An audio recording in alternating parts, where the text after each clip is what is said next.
Hi, this is Ellie with Full Moonlight Tarot 20, and this is your daily tarot reading. Now, this reading is for the Divine Feminines in my collective. Again, we both carry a balance of both feminine and masculine energies, but if you identify more with feminine, then this reading's for you. I have an Empress here, and you are being shown how you are integrating more and more of that divine feminine Empress energy, that nurturing, loving, caring, and creative side of you. You're really pouring into it.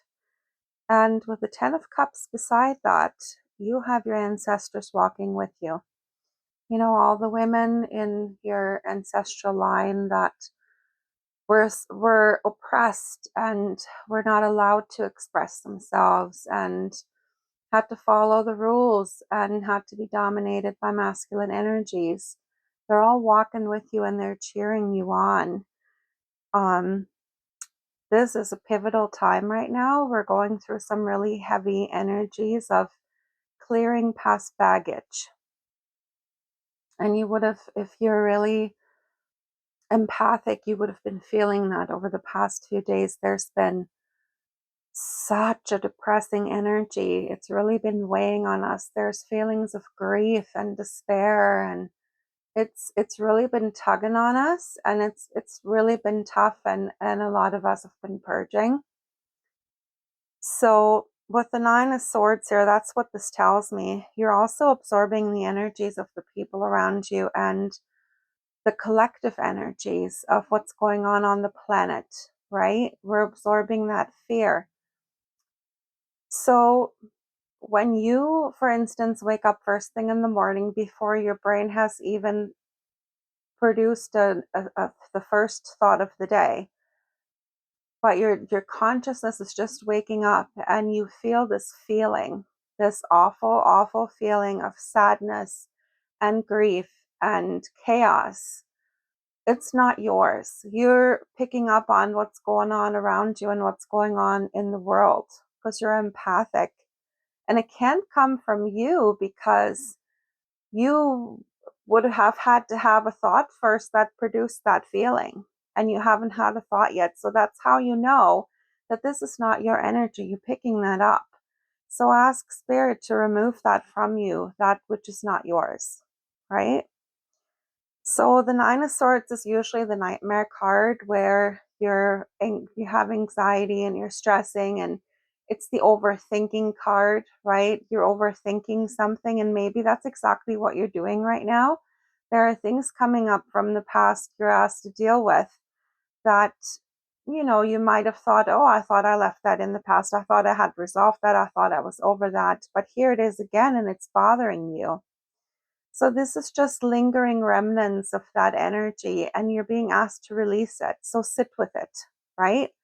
Don't overthink it. Just sit with the feelings. You know, give yourself grace, have compassion for yourself, have understanding for yourself. You know, a lot of times in the past, we've made mistakes. We've let people treat us in negative ways and we've allowed it. And forgive yourself, because this was just a stepping stone of your learning journey, right? You were learning, and now you're asked to heal from the scars it has left. So this is really important because here we have the world at the bottom of the deck, and the world means that now you're about to reach that place of harmony, of a cycle completed. Once you're getting through that tough period of trying to let go of everything that's happened in the past, as much of it as you can, transmuting that negative energy, any attachments you still hold to pieces of your past. Once you've gotten through this tough time, now a new cycle is about to begin, and you can't take that old energy into the new cycle. You have to let that go. So the World card is telling you that you are about to successfully complete the cycle, and you have a lot to be proud of. And your ancestors are proud of you too. They've been cheering you on the whole time. They've been supporting you from the other side, right? They're always around you, cheering you on, giving you guidance, pushing you when you might have held yourself back from doing certain things, from especially from stepping into your authenticity. They've been pushing you. They've been pushing you out of your comfort zone. They've been pushing you to do the things that you've been holding yourself back from, right? And they're so excited for you. And as you're healing yourself, you're also healing the past. You're also healing their past, your ancestors' past. You're sending all that energy back or across the timelines because, all the timelines, everything is the past, present, and future. It's all happening at the same time, right? It's all happening simultaneously.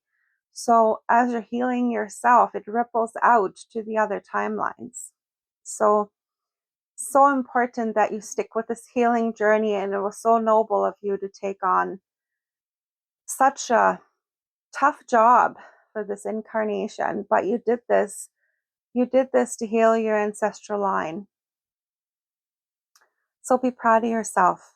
You're doing great work, and the rewards are going to be amazing. You won't even believe all the wonderful things that are coming this next cycle.